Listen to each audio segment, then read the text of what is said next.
দৈনিক প্রথম আলোর প্রধান শিরোনাম, বেনজির পরিবারের আরও ৮ ফ্ল্যাট ৭৬ বিঘা জমি জব্দের আদেশ আদালতের। এতে বলা হচ্ছে, সব মিলিয়ে বেনজির পরিবারের নামে ঢাকায় ১২টি ফ্ল্যাট এবং বিভিন্ন জেলায় ৬৯৭ বিঘা জমির খোঁজ পাওয়া গেল। অন্য আরেকটি খবরের শিরোনামে প্রথম আলো বলছে, সংকটাপন্ন সোনাদিয়ায় গাছ কেটে আওয়ামী লীগ নেতাদের মাছ চাষ। এতে বলা হচ্ছে, ৪ মাসে অন্তত ২,০০০ একর প্যারাবন দখল করে সেখানে ৩৭টির বেশি চিংড়ি ঘের তৈরি করা হয়েছে। ঈদযাত্রায় এবার ১২ স্থানে ভোগান্তির শঙ্কা। এটি উত্তরের ঈদযাত্রা নিয়ে প্রথম আলোর সংবাদের শিরোনাম।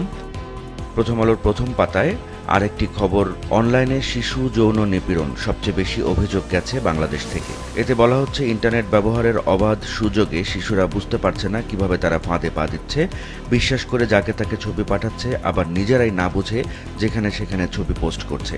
এসব ছবি সম্পাদনা করে ব্যবহার করা হচ্ছে পর্নোগ্রাফিতে।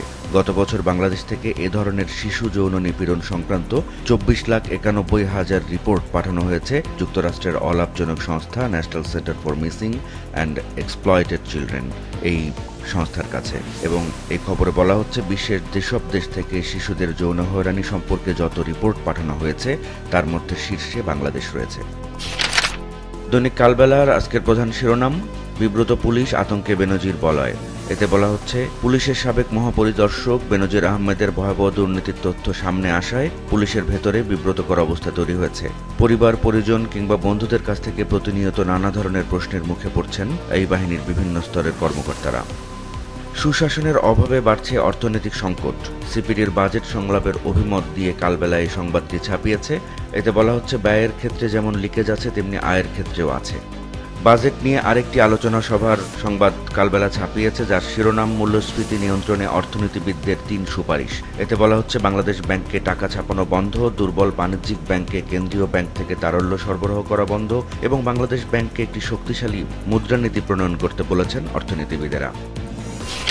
হাতে রয়েছে দৈনিক যুগান্তর, যার প্রধান শিরোনাম, হতশ্রী চেহারায় কমলাপুর রেল স্টেশন, দুর্নীতির দগদগে ক্ষতচিহ্ন।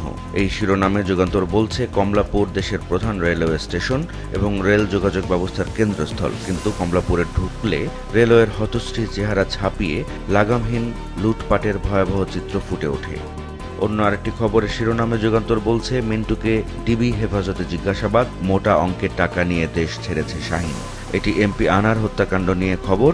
পুলিশের সাবেক মহাপরিদর্শক বেনজির আহমেদের দুর্নীতি নিয়ে যে খবরটি যুগান্তর ছাপিয়েছে তার শিরোনাম, পানির দামে প্লট ফ্ল্যাট কেনেন বেনজির। দৈনিক বাংলাদেশ প্রতিদিনের প্রধান শিরোনাম, এখনও সিন্ডিকেটে জিম্মি স্বাস্থ্য খাত। দৈনিক সমকালের প্রধান শিরোনাম, ওয়াল স্ট্রিট খেয়ে রিয়াজ এখন মতিঝিল পাড়ায়।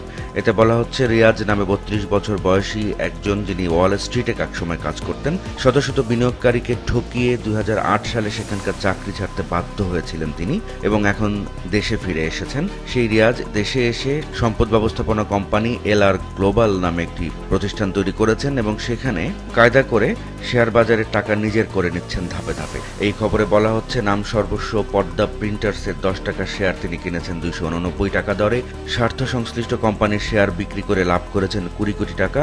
নিজের কোম্পানিকে পদ্মা প্রিন্টার্সের শেয়ার বরাদ্দ করেছেন ১০ টাকা দরে। এই ফান্ডগুলোর ট্রাস্টি BGIC এ বিষয়ে কিছুই জানে না।